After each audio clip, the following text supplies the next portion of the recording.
رفع الیدین سے پڑھنے والے بھی تھے، اور امام بخاری کے شاگرد امام ترمذی کہتے ہیں رفع الیدین سے نہ پڑھنے والے بھی بہت سارے صحابہ تھے۔ امام ترمذی کا بیان ہے ترمذی میں، اور روایات سے بھی ثابت ہے۔ تو ان لوگوں میں زور سے آمین بھی تھی، آہستہ آمین والے بھی تھے، رفع الیدین والے بھی تھے، بغیر رفع الیدین والے بھی تھے، لیکن ان کی نمازوں میں چاہے رفع الیدین کے ساتھ ہو یا بغیر رفع الیدین کے ہو، خشوع و خضوع سب میں مشترک تھا۔ آج رفع الیدین کرنا یا نہ کرنے کے پھڈے تو بہت پتہ ہوتے ہیں، نماز سے خشوع کیا ہے؟ شارٹ ہے۔ تو ہماری نمازیں تو چاہے بغیر رفع کے پڑھیں یا رفع کے ساتھ پڑھیں، قبول مجھے لگتا ہے کہ نہیں ہو رہی۔ صحابہ میں ایسے بھی تھے جو ہاتھ چھوڑ کے نماز پڑھتے تھے، امام مالک کا یہی رائے ہے کہ ہاتھ چھوڑ کے پڑھنی چاہیے۔ تو ہر ایک کے اپنے دلائل ہوتے ہیں، تو ان میں الجھانے والے بہت ہیں، نماز میں خشوع پیدا کرانے والے کم ہیں۔ یہ اہل اللہ کی صحبت سے آتی ہے یہ چیز، جب اللہ والوں میں اٹھیں گے بیٹھیں گے رہیں گے، خوب سمجھ لو کچھ چیزیں تقریروں سے نہیں آتی، اہل اللہ کے پاس رہنے سے آتی ہیں۔ پہلے زمانے میں اس کی بڑی ویلیو تھی کہ اس کا شیخ کون ہے، کس کی صحبت اس نے اٹھائی ہے۔ آج یہ چیزیں مارکیٹ میں ان کی ویلیو ختم، کہتے ہیں بزرگ لیس، کوئی بابا شابا کوئی بزرگ ہے ہی نہیں۔ اس کا نقصان کیا ہوا؟ نمازوں سے خشوع ختم۔ صحابہ نے نبی کے ساتھ نمازیں پڑھی ہیں، ان کے ساتھ وقت گزارا ہے، تابعین نے صحابہ کے ساتھ کیسے نمازیں پڑھا کرتے تھے، پھر تبع تابعین نے تابعین کے، یہ سلسلہ سند متصل کے ساتھ آج تک چلا آ رہا ہے۔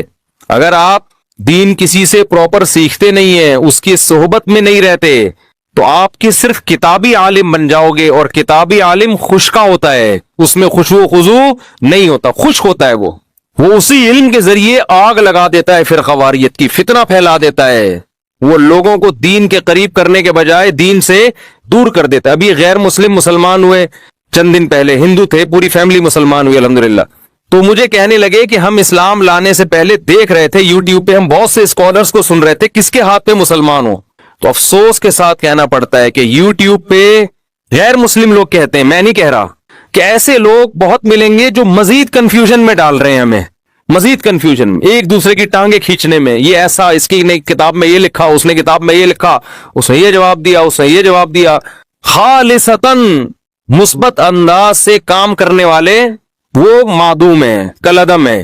تو غیر مسلم کیا سوچے گا یار، یہ کیا تباہی پھیلائی ہوئی ان لوگوں نے، کیا کر رہے ہیں یہ؟ باہر مسائل، باہر بھی یہی ایک انگریز مسلمان ہوتا ہے تو ایک عجیب عذاب میں آ جاتا ہے، وہ ادھر ٹانگیں کھینچ رہا ہے، اور ہر آدمی کہتا ہے میں ہوں جو قرآن و حدیث بیان کر رہا ہوں، بس جو تمہیں اسلاف سے ہٹا رہا ہے، قرآن و سنت کی وہ تشریح کر رہا ہے جس میں تمہیں اپنا محتاج بنا رہا ہے، اتحاد کا لیبل لگا رہا ہے، لیکن امت میں پھوٹ ڈال رہا ہے۔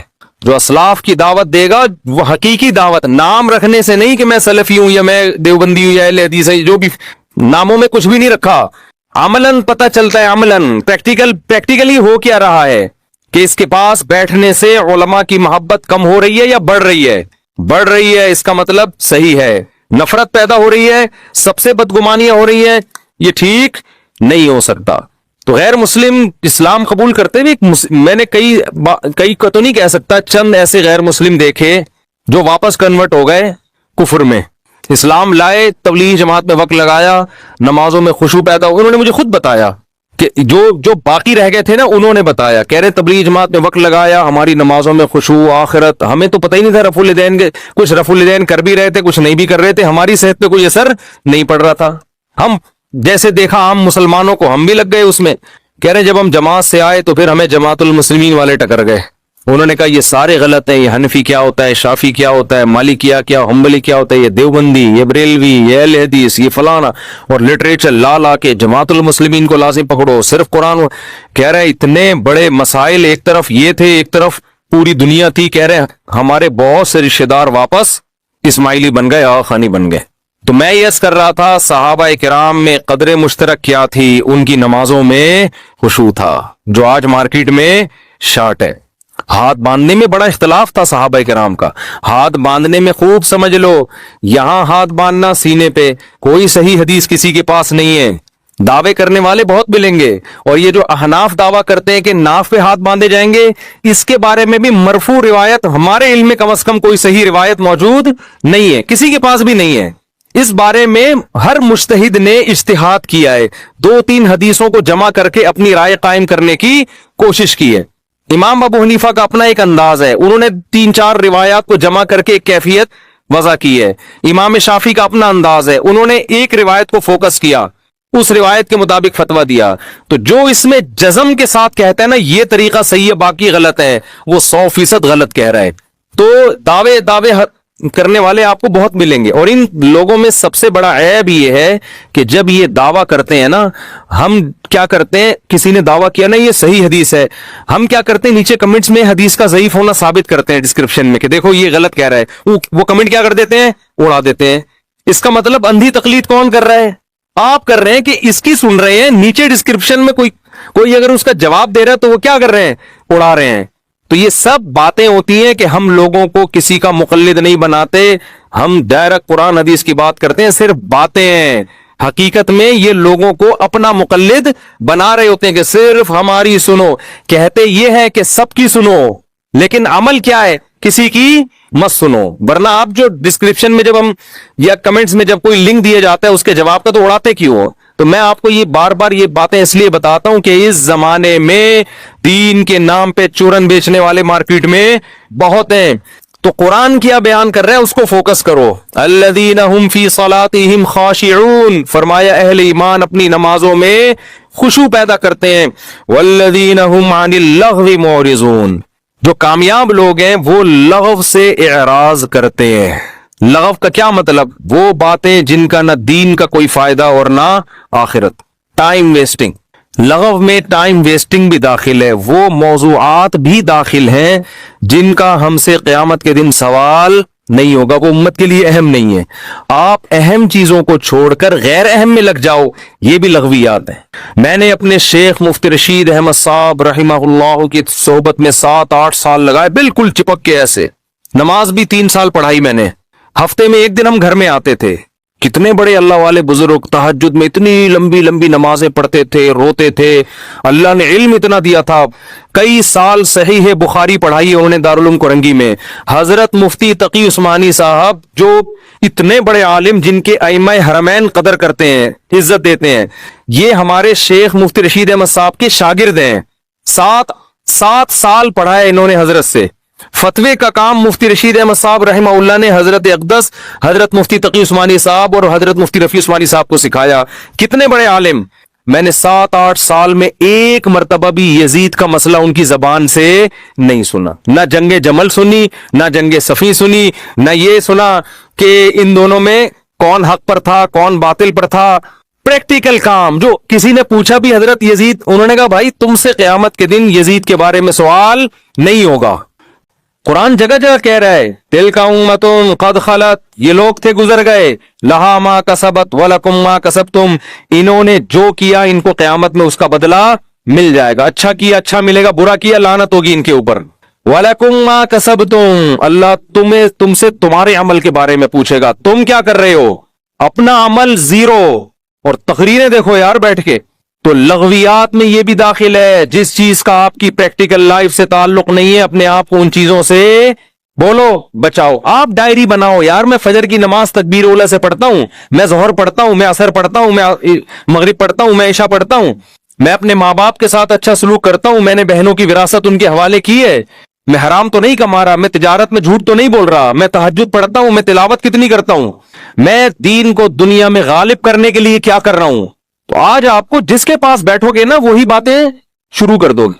پنجاب میں حیات ممات کے مسئلے میں اتنا الجھے ہیں لوگ، اتنا الجھے ہیں کہ اچھے ایک جماعت کے طلبہ آپس میں لڑ پڑے ہیں، سارے مسائل ایک جیسے، ایک مسئلے میں اختلاف، اور وہ جو گالم گلوچ اور اتنا زیادہ آپس میں تماشا بنا ہے کہ آپ الامان والحفیظ۔ تو والذین هم عن اللغو معرضون کا مطلب کیا ہے؟ آپ اپنے ہدف کو فوکس کرو، آپ کا ہدف کیا ہے؟ تو اس لیے قرآن کہہ رہا ہے والذین هم عن اللغو، ایمان والوں کی علامت ہے وہ لغو سے اپنے آپ کو دور رکھتے ہیں، بچاتے ہیں۔ آگے قرآن کہہ رہا ہے والذین هم للزکاۃ فاعلون، زکاتیں ادا کرتے ہیں، صدقات و خیرات کرتے ہیں۔ ڈائری جب ہم بنائیں گے نا اس میں اپنے گناہوں کی لسٹ، اس میں یہ بھی لکھیں گے ہم ہر مہینے صدقہ کتنا دیتے ہیں, اللہ کے لیے کتنا نکالتے ہیں. آگے قرآن کہہ رہا ہے بہت اہم, والذین هم لفروجہم حافظون, اپنی شرمگاہوں کی حفاظت کرتے ہیں. اللہ نے مرد کے دل میں عورت کی شہوت, عورت کے دل میں مرد کی رغبت, تو قرآن کہہ رہا ہے یہ رغبت الا علی ازواجہم, اپنی بیویوں کے علاوہ کسی اور کی طرف مائل نہیں ہوتی, کہیں اور استعمال نہیں ہوتی. اس میں ہینڈ پریکٹس بھی آ گئی, اس میں بد نظری بھی آ گئی, اس میں انٹرنیٹ پہ فحش فلمیں دیکھنا بھی آ گیا, اس میں زنا بھی آ گیا, اس میں لڑکوں سے بدفعلی بھی آ گئی. تمام کے تمام راستوں کو اللہ نے حرام قرار دے دیا. قرآن کہہ رہا ہے فَمَنِ ابْتَغَىٰ, دو باتیں بیان کی, فرمائے جو اپنی بیویوں کے ذریعے اپنی خواہش پوری کرتے ہیں فَإِنَّهُمْ غَيْرُ مَلُومِينَ, یہ قابل ملامت نہیں ہے. اور آگے قرآن کہہ رہا ہے فَمَنِ ابْتَغَىٰ وَرَاءَ ذَلِكَ, جو بیویوں کے علاوہ کوئی اور راستہ اختیار کریں گے فَأُولَٰئِكَ هُمُ الْعَادُونَ, یہ لوگ اللہ کی حدود کو توڑنے والے ہیں. اب معاملہ ہو رہا ہے الٹا, بیویوں کے ذریعے کوئی خواہش پوری کرنا چاہے قابل ملامت ہے. ایک نوجوان بالغ ہوا, اپنے خرچے پہ کہہ رہے ابا میں شادی کرنا چاہتا ہوں, میرے اندر ڈیزائرز پیدا ہو گئی ہیں, تو ملامت ہوگی کہ نہیں ہوگی؟ ابے تو پاگل ہو گیا ہے, اس عمر میں شادی کر رہا ہے, تیرا دماغ خراب ہو گیا ہے. قرآن کہہ رہا ہے اس کے اندر خواہش پیدا ہو گئی ہے تو کس طرح پوری کرو؟ بولتے کیوں نہیں؟ اب چپ, نکاح کرو اور اس سے پوری کرو, اس کے حقوق ادا کرو اور اس سے خواہش پوری کرو. اللہ کہہ رہا ہے اگر یہ بندہ ایسا کرتا ہے فَإِنَّهُمْ غَيْرُ مَلُومِينَ, اس کو ملامت کرنا جائز نہیں, یہ قابل ملامت ہے. سب سے پہلے ابا ملامت کرتے ہیں اس کو, اس کے بعد اماں ملامت کرتی ہیں, پھر نانا, پھر ماموں, پھر چاچے, پھر محلہ, پھر پوری دنیا پوری دنیا.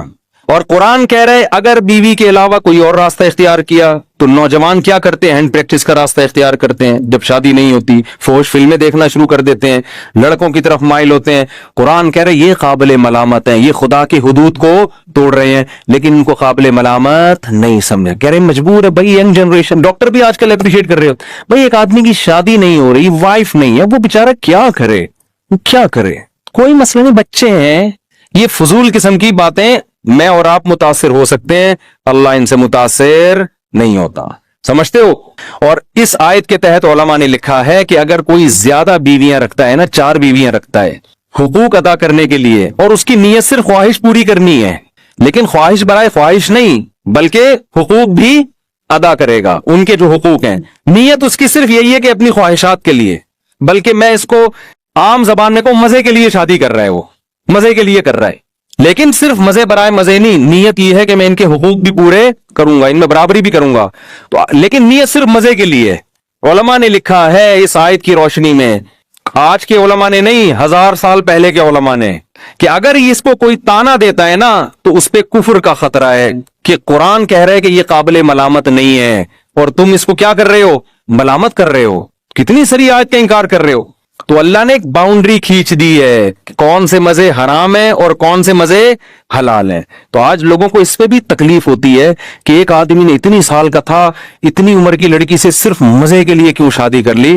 لڑکی کو اس پہ اعتراض ہونا چاہیے, اس کے ابا کو ہونا چاہیے, بالکل بجا ہے. اگر ان کو اعتراض ہو رہا ہے کیوں کر رہے ہو, نہ کرے وہ, لیکن اگر وہ کر رہے ہیں, کسی تیسرے کو اگر اعتراض ہو رہا ہے تو یہ اعتراض اس کی علامت ہے کہ اس کو اس پہ اعتراض نہیں ہو رہا اس سے کیوں شادی ہو رہی ہے, اس کو اعتراض اس پہ ہو رہا ہے کہ مجھ سے کیوں نہیں کی.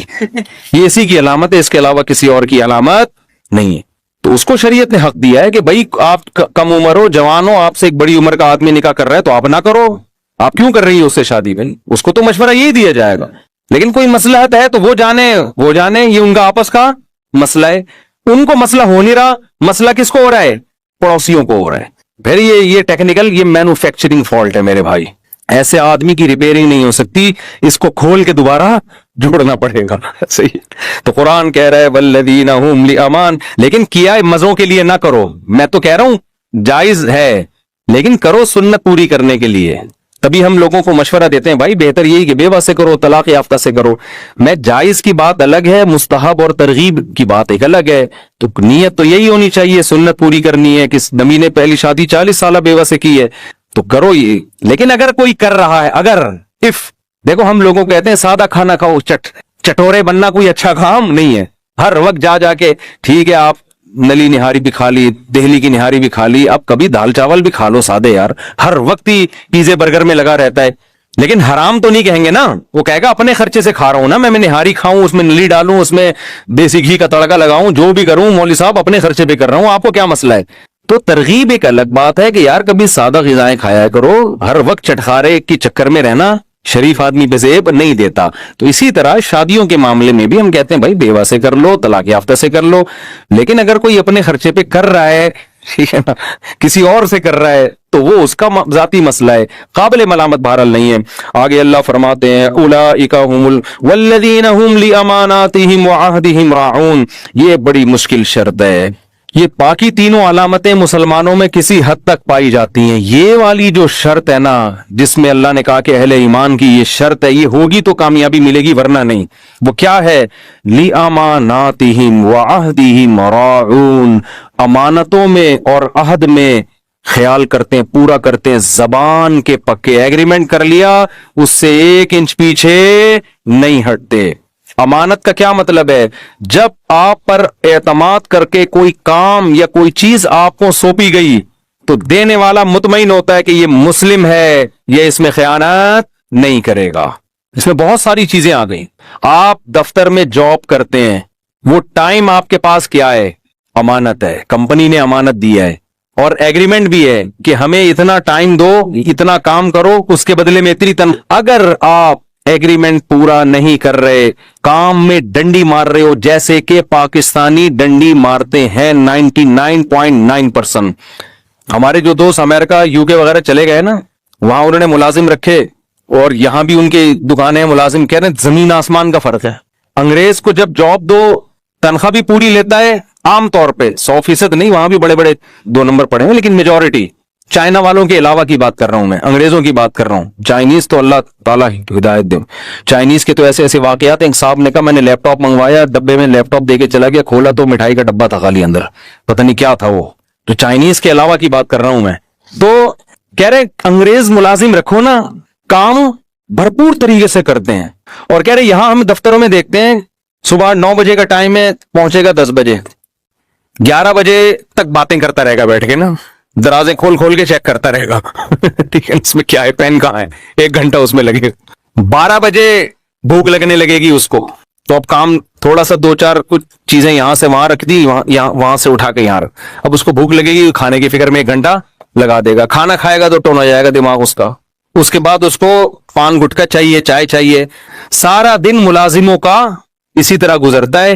تنخواہ لینے کے لیے سر پہ کھڑے ہوئے ہوتے ہیں, اور تنخواہ بڑھانے کے لیے بھی سر پہ کھڑے ہوئے ہوتے ہیں. سر اتنے سال سے میں جاب کر رہا ہوں, ابھی تک صرف 1 کروڑ روپے دے رہے ہیں آپ مجھے, ٹھیک ہے. یہ ایک آدمی کی رپورٹ ہوتی نا تو ہم کہتے غلط ہو سکتی ہے. جو بھی جاتا ہے نا باہر, اس کی نظر میں اپنی قوم کا امیج بہت خراب ہو جاتا ہے. جس کو کام, اور ہمیں خود تجربہ ہے, ہم دوسروں کو کیا شکایت کریں. آپ ایڈوانس میں کسی ٹھیکے دار کو پیسے پکڑا دو, یار یہ بلڈنگ بنا دے, میرا گھر بنا دے, یہ ایڈوانس میں پیسے, میں بہت اچھا ہوں, پیسے پہلے دیتا ہوں. تمہارا وہ گھر اگر امام مہدی کے آنے سے پہلے بنا کے دکھا دینا, میرا نام بدل دینا, وہ نہیں بنائے گا, کیونکہ پیسے اس کو پہلے مل چکے ہیں. اتنا ترسائے گا, اتنا ترسائے گا نا, بنائے گا کیسے؟ جب بہت پولیس لے کے پہنچ جاؤ گے نا, اگلے دن ایک نلکا لے کے ہارا ہوگا فٹ کرنے, واش روم کے لیے نلکا پہنچ چکا ہے, اس کے بعد ایک سریے کا گچھا آ رہا ہوگا, پھر 6 مہینے بعد آپ دیکھو گے کہیں سے ٹریکٹر وریکٹر کی کچھ چلنے کی, ایسے ترسات رہ. تبھی یہاں لوگ کبھی بھی ایڈوانس میں پیسے نہیں دیتے, اور یہ حماقت کرنی بھی نہیں چاہیے.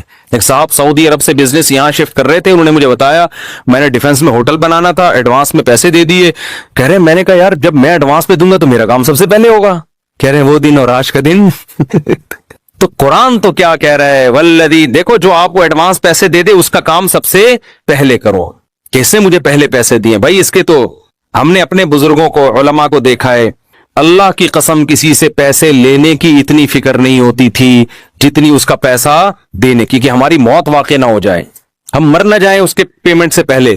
تو ہر بیوی کے مال پہ کبھی بھی نظر نہ رکھا کرو. عورت کو اپنے باپ سے وراثت میں کیا مل رہا ہے, بھائی سے کیا مل رہا ہے, یہ اس کا ہیڈ ایک ہے. بھائی آپ کا جو بیوی سے ایگریمنٹ ہوا ہے وہ یہ ہوا ہے کہ یہ آپ کی مرضی کے بغیر گھر سے نہیں نکلے گی، آپ کی مرضی کے بغیر کسی کو گھر میں نہیں آنے دے گی، آپ کے مال میں خیانت نہیں کرے گی، آپ کے بچوں کو پالے گی، اور آپ کا ایگریمنٹ کیا ہوا ہے، اس کا خرچہ کس کے ذمے ہے؟ آپ کے۔ اب آپ کو اس کے کیا غرض کہ اس کی جیب میں کتنے پیسے ہیں، اس کے پرس میں کتنے پیسے ہیں؟ پیسے ہوں نہ ہوں آپ کے لیے کیا ہے؟ برابر ہے، آپ کے لیے برابر ہے بھائی، آپ کو کیا کرنا ہے؟ یہ بھی ایگریمنٹ کی خلاف ورزی ہے۔ اس پہ پڑے ہوئے یار تمہارے ہیں کتنے، تو تمہیں کیا بھائی، گھر کا آٹا دال تو تمہارے ذمہ ہے نا، اس کو وہ اس کے ہیں یا نہیں ہے، تمہیں کیا لینا دینا؟ شوہر اچھا ہو تو عورت خود ہی بتا دے، شوہر اچھا ہو تو عورت خود ہی بتا دے، اس کی مرضی ہے۔ لیکن نظر نہ، ہم نے عزت دار لوگ ہمیشہ یہی دیکھے ہیں، اپنی جیب، بس دوسرے کی جیب میں کیا ہے انہیں کوئی غرض نہیں۔ بہت سے لوگ اپنی آمدن بتاتے ہوئے ڈرتے ہیں دوستوں کو، ان کو پتا ہے یار اس کی جیب نظر ہماری پینٹ پہ پڑ جائے گی، اب اس کو بتا دیا نا مانا اتنا کمات۔ اپنی تعریفیں نہیں کرنی چاہیے لیکن بہت دفعہ کر چکا ہوں، ایک اور کر لیتا ہوں۔ آپ کہیں گے یہ کہہ کے نا اپنی کرنی نہیں چاہیے، کرتے رہتے ہیں بیٹھ کے روزانہ۔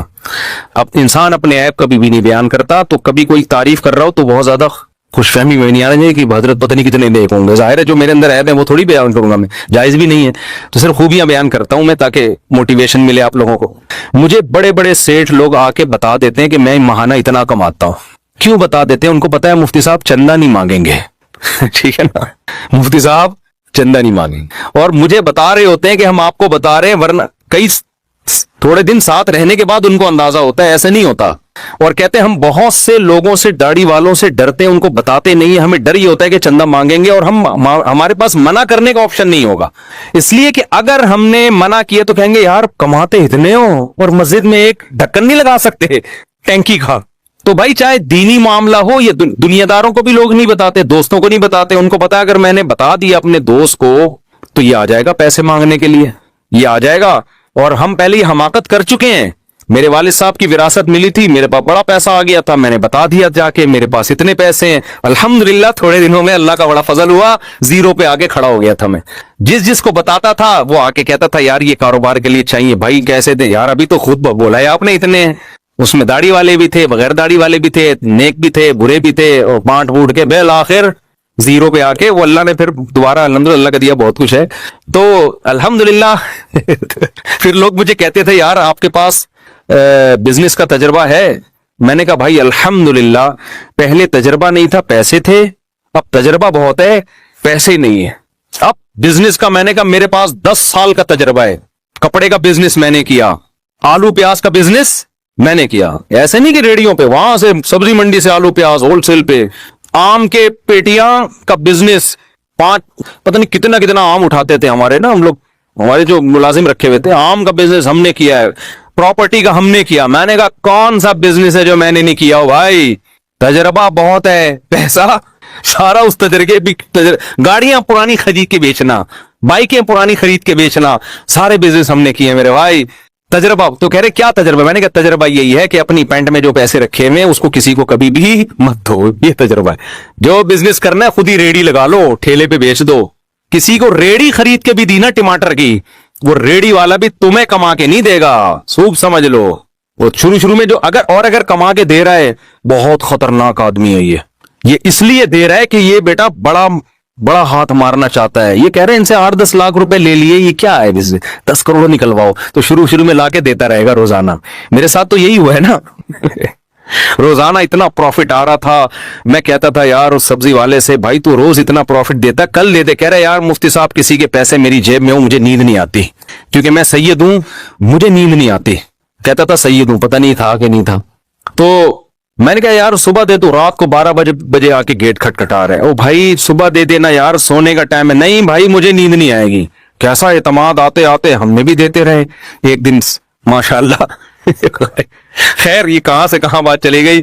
تو والذین هم لاماناتهم وعهدهم راعون، قرآن کہتے ہیں اپنی ایگریمنٹ کی مخالفت نہیں کرتے۔ مسلمان مالی معاملات میں ایک نمبر ہوتا ہے، لوگوں کی جیبوں پہ نظر نہیں رکھتا۔ آپ کا دوست، آپ کا بھائی اگر یہ بتاتے ہوئے ڈر رہا ہے نا کہ میری کتنی آمدن ہے، یہ آپ کے خراب ہونے کی علامت ہے۔ کس کے خراب ہونے کی علامت؟ آپ کے، یہ کماتا ہے۔ تو میں کہتا ہوں اس کو آپ پر اعتماد نہیں ہے، یہ اس کے خراب ہونے کی نہیں، یہ کس کے؟ یہ آپ کے خراب، اس کو پتہ ہے بتا دیا تو پھر یہ لوٹنا کھسوٹنا شروع کر دیں گے. خیر جلدی سے ہم چلتے ہیں آگے. قرآن کہتا ہے اپنے ایگریمنٹ کو پورا کرتے ہیں.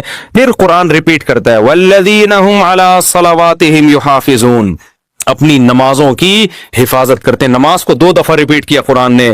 قرآن کہہ رہا ہے ان اصولوں پہ زندگی گزارو تو ہوگا کیا؟ انگریز کہتا ہے یہ ہوگا کہ لوگ آپ کو کہیں گے بہت نائس پرسن ہے. لوگ کیا کہیں گے؟ بہت نائس پرسن. ہو سکتا ہے اگلے الیکشن میں آپ کھڑے ہو جائیں، ووٹ پھر بھی آپ کو نہیں ملے، کیونکہ ووٹ تو اسی کو ملیں گے نا جو پھینکے گا لمبی لمبی.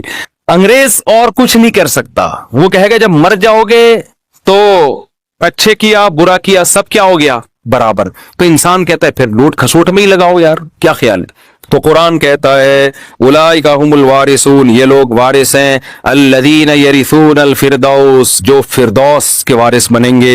ہم فیہا خالدون، یہ بدلہ میں دوں گا. یہ انسان یہ حکومتیں نہیں دے رہی، تو جو میں بدلہ دوں گا جیسا میں ہوں بدلہ بھی ویسا بھیج دیا. ایک طریقہ آپ کہتے ہیں یار یہ تو میں یہ بڑا گفٹ آپ کو دینا چاہتا ہوں، یہ میں آپ کی دعوت کروں گا، آپ میرے گھر آئیں گے، کھانا کھائیں گے، سیلفیاں لیں گے ہم دونوں مل جل کے، اس کے بعد یہ ڈبہ میری موجودگی میں کھلے گا، گفٹ کا ڈبہ. آپ سمجھ جاؤ گے بیٹا کوئی چھوٹی چیز نہیں.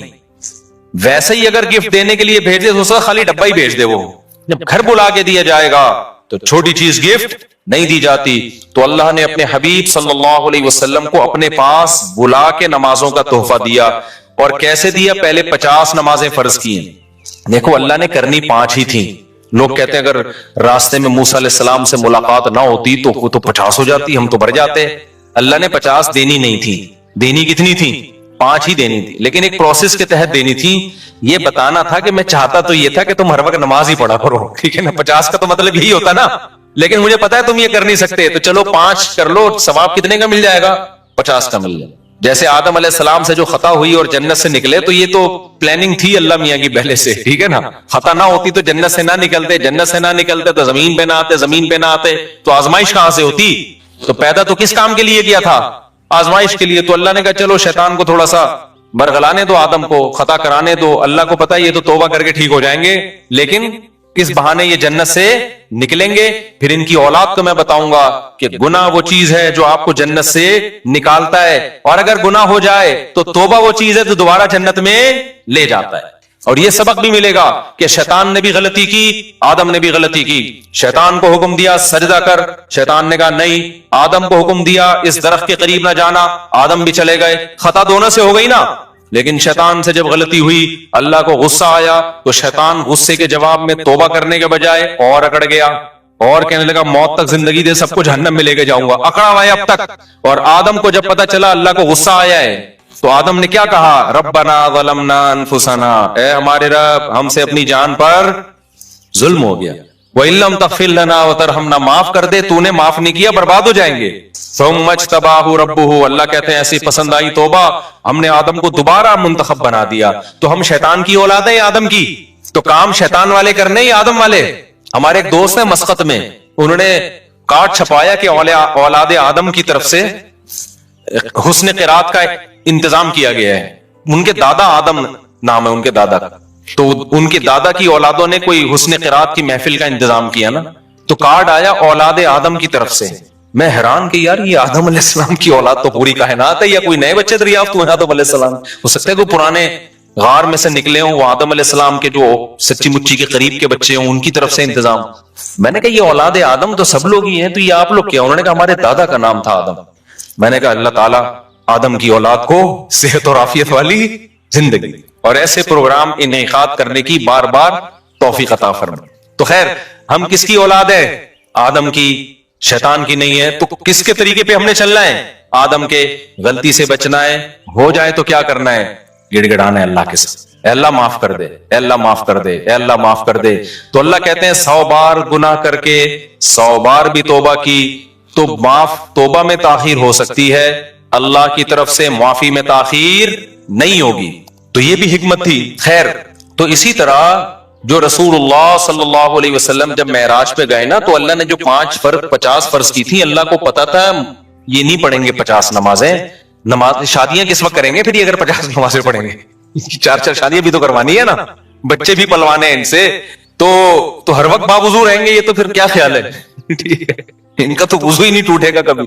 تو اللہ میاں نے موسیٰ علیہ السلام کے دل میں ڈالا کہ یہ 50 نمازیں لے کر آ رہے ہیں نبی صلی اللہ علیہ وسلم، لیکن حضرت موسیٰ کے دل میں اللہ نے ڈال دیا کہ کیا کرنا؟ اعتراض کرنا۔ حضرت موسیٰ سے ملاقات ہوئی، کیا دیا گیا؟ آپ نے فرمایا کہ 50 دی گئی ہیں۔ حضرت موسیٰ